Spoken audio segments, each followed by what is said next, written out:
Ви благодарам што се информирате преку Слободен печат. Моето име е Александра Вуксановиќ. Еве што има ново. Министерството за внатрешни работи информира дека целосно го расчистило случајот со насилството врз малолетничка во аеродром и дека се поднесени кривични пријави против 4 деца и 5 родители. Нов напад на риба зајак во Грција. Необичаен инцидент предизвикал тревога во неделата наутро на плажата Плас во Патра, каде 64 годишна жена пријавила дека била касната од риба зајак додека пливала.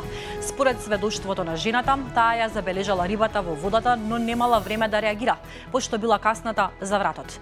Жената подоцна изјавила дека е во шок од оно што го доживеала, но засега нема индикации за посериозни здравствени компликации. Првичните наоди од обдукцијата за смртта на 24-годишната девојка од Македонија, која беше пронајдена почината во стан во Солун, засега не покажуваат дека се работи за насилна смрт или извршено кривично дело. Според грчките медиуми, наодите покажале дека младата македонка починала од патолошки причини, односно смрт предизвикана од болест или природен процес во организмот.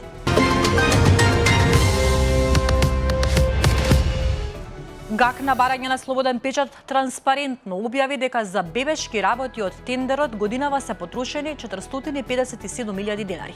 ГАК има активен тендер за набавка на бебешка облека, јорганчиња, кебиња за бебе, долни чаршафи за детско креветче и така натаму. Од одговорот произлегува дека според планот за јавна набавка за 2026 година предвидена е набавка во август истата година. Темата е на Мирослава Симоновска. Владата на Мицкоски ги изигра и ги изложа пациентите кои боледуваат од астма и хронична обструктивна белодробна болест, затоа што прво Фондот за здравство ја зголеми цената на лекот Фостер од 300 на 1080 денари, а потоа не може да се најде бесплатна замена во ниедна аптека, изјави денеска портпаролката на СДСМ Богданка Кузеска.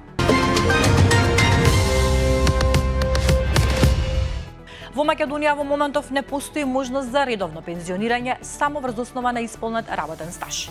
Председателот на ССМ Слободан Трендафилов смета дека државата треба да овозможи повеќе услови за предвремено пензионирање, а не дополнително да го продолжува работниот век.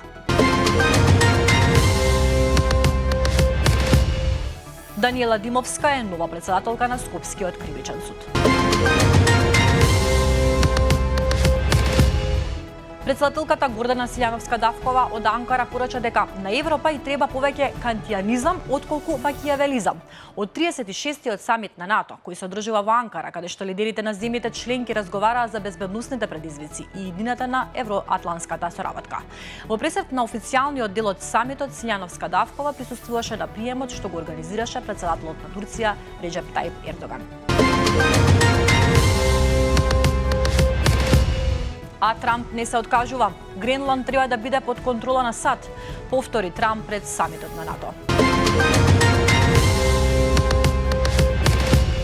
Руски сили во текот на ноќта извршија серија напади врз украинските градови Киев и Харков, при што загинале тројца луѓе, а најмалку 22 биле повредени. Првичните наоди на обвинителството покажуваат дека руските сили можеби користеле ракетен систем за повеќекратно лансирање. Украинскиот претседател Володомир Зеленски во меѓувреме потпиша договори за дронови со Данска, Естонија и Холандија.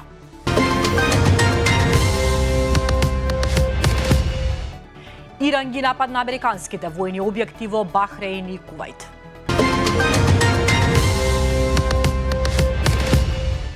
Властите во Демократска република Конго денеска соопштија дека бројот на потврдени случаи на ебола се зголемил на 1708, а најмалку 580 луѓе починале.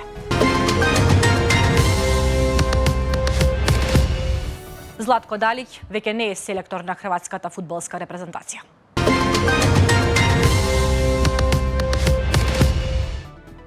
Пазете сега каква среќа.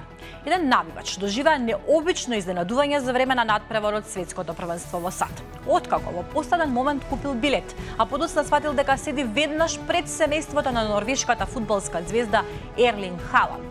Снимал видео од трибините за време на популарното навивачко викингшко веслање.